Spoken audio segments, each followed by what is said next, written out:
Bismillahirrahmanirrahim. Assalamualaikum warahmatullahi wabarakatuh.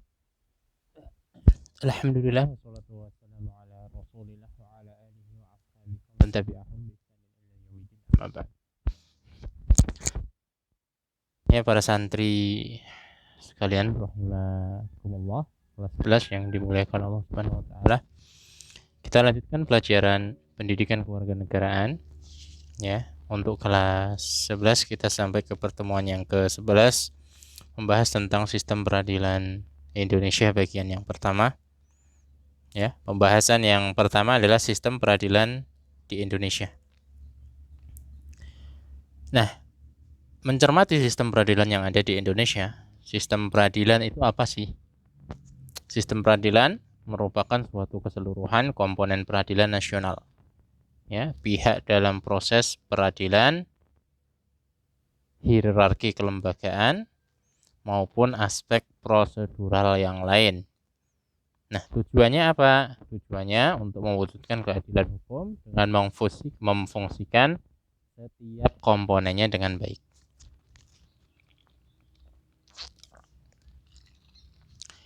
Nah, peradilan sendiri itu dibagi menjadi dua. Yang pertama ada peradilan umum dan yang kedua adalah peradilan khusus.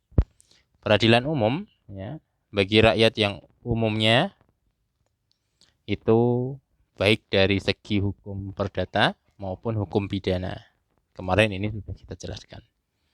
Nah, peradilan yang khusus itu contohnya seperti peradilan agama, militer, dan tata usaha ya. Peradilan khusus itu merupakan kasus-kasus khusus yang hanya ditangani oleh peradilan-peradilan tersebut ya.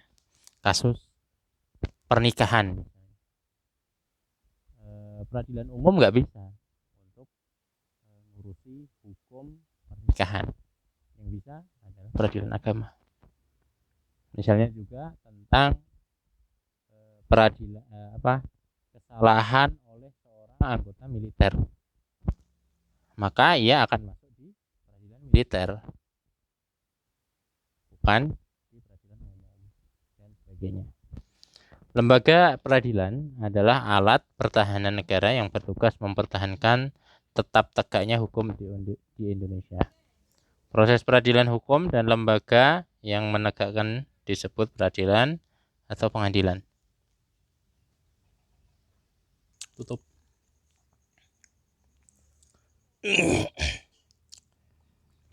Dasar hukum lembaga peradilan ada di 5 hal ini ya. Pasal 1 ayat 3 UUD 45, pasal 24 ayat 1 UUD 45, pasal 24 ayat 2 UUD 45, pasal 24B UUD 45 dan Undang-Undang Nomor 14 Tahun 1970. Nah, klasifikasi lembaga peradilan itu ada 2. Lembaga di bawah Mahkamah Agung atau MA dan juga Mahkamah Konstitusi. Adapun lembaga di bawah Mahkamah Agung ini ada 4 secara umum. Yang pertama adalah peradilan umum. Nah, peradilan umum ini menyangkut pengadilan negeri yang bertempat atau berkedudukan di kabupaten dan peradilan tinggi yang berkedudukan di provinsi. Kemudian peradilan agama ini juga sama. Ada pengadilan negeri agama dan ada pengadilan tinggi agama. Ya, kedudukannya yang pengadilan negeri agama itu di kabupaten, kalau tinggi itu di provinsi. Peradilan militer itu ada peradilan utama, peradilan tinggi dan peradilan militer dan pertempuran. Pengadilan militer utama itu apa? Yaitu badan pelaksana kekuasaan peradilan di bawah Mahkamah Agung di lingkungan militer yang bertugas untuk memeriksa dan memutus pada tingkat banding perkara dan sengketa tata usaha angkatan bersenjata yang telah diputus pada tingkat pertama. Nah, jadi ini tingkat bandingnya adalah militer yang utama ya. Kemudian pengadilan militer tinggi itu ya, untuk memeriksa dan memutus pada tingkat pertama perkara pidana yang terdakwanya adalah prajurit yang berpangkat mayor ke atas. Prajurit yang mempunyai pangkat mayor ke atas ketika dia melakukan pelanggaran hukum akan diadili di pengadilan militer tinggi. Nah, pengadilan militer itu memutuskan pada tingkat pertama perkara pidana yang terdakwanya prajurit berpangkat kapten ke bawah. Ya, kalau tinggi itu dari mayor ke atas, sedangkan pengadilan militer itu dari tingkat kapten ke bawah. Jadi tergantung pangkatnya ya. Semakin tinggi pangkat, maka pengadilan yang ditempuh adalah semakin tinggi juga. Untuk pengadilan militer pertempuran ya, itu untuk memeriksa dan memutuskan perkara pidana yang dilakukan oleh prajurit di medan tempur. Nah, ini khusus ya, khusus pelanggaran yang ada di medan pertempuran. Ada kan pertempuran itu sebenarnya ya, dari hukum internasional itu ada syarat-syaratnya ya. Pertama, tidak boleh, salah satu contohnya ya, tidak boleh untuk membunuh warga sipil ya. Kalau pertempuran itu sampai ke arah warga sipil, maka itu menjadi pelanggaran hukum, bahkan itu pelanggaran hukum internasional. Oleh karena itu harus diadili. Dan contoh yang lain-lain. Namun ya namanya perang itu kadang tidak pernah melihat hal-hal yang seperti itu ya. Terutama untuk zaman sekarang. Kalau zaman dulu itu perang itu ya tertib. Kalau mau perang janjian dulu. Sekitar ini, tanggal ini, bulan ini kita mau perang. Perangnya di mana diadakan. Jadi pertempuran itu apa ya, sudah terjadwal, sama-sama mempersiapkan. Kalau sekarang namanya perang itu pokoknya dibombardir aja. Kemudian yang keempat adalah pengadilan tata usaha. Pengadilan tinggi tata usaha dan pengadilan tata usaha. Nah, pengadilan tata usaha negara atau PT-UN ya, ini dibentuk melalui keputusan dari Pak Presiden. Kedudukannya juga di daerah atau di kabupaten atau di kota. Untuk apa? Untuk memeriksa, memutuskan sengketa tata usaha negara di tingkat pertama. Tingkat pertama itu apa? Ya tingkat daerah.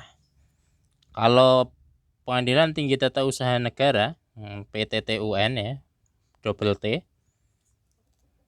Nah, itu dibentuk undang-undang. Kalau PT-UN tadi melalui keputusan presiden, kalau PTTUN ini dibentuk oleh undang-undang. Jadi ada dasar hukum undang-undangnya. Daerahnya meliputi wilayah seprovinsi.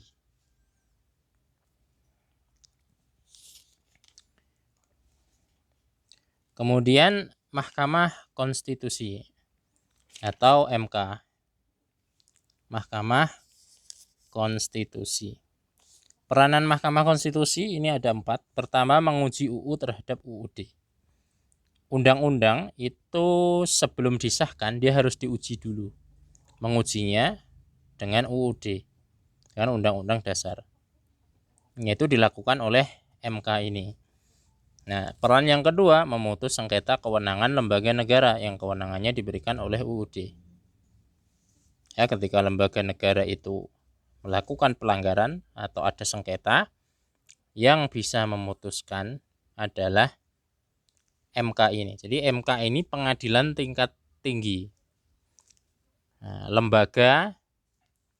Nah, ini kalau yang melakukan pelanggaran cuman orang ya, itu kan tergantung pangkat seperti tadi. Tapi kalau yang melakukan kesalahan atau pelanggaran itu lembaganya itu, maka yang mengadili adalah MK ini. Yang ketiga adalah memutus pembubaran partai politik. Ya, kalau parpol yang menyalahi undang-undang dan pantas untuk dibubarkan, ya dia akan dibubarkan. Nomor 4, memutus perselisihan tentang hasil pemilu. Misalnya pemilu hasilnya ada kecurangan atau apa, itu bisa dilaporkan ke Mahkamah Konstitusi biar diadili. Tip, sampai sini saja. Tugasnya adalah tugas kognitif halaman 53. Silahkan dikerjakan. Kalau ada yang kurang jelas, ya silahkan ditanyakan. Semoga bermanfaat. Kita akhiri. Subhanakallahumma wa bihamdika asyhadu alla ilaha illa anta astaghfiruka wa atubu ilaik. Wassalamualaikum warahmatullahi wabarakatuh.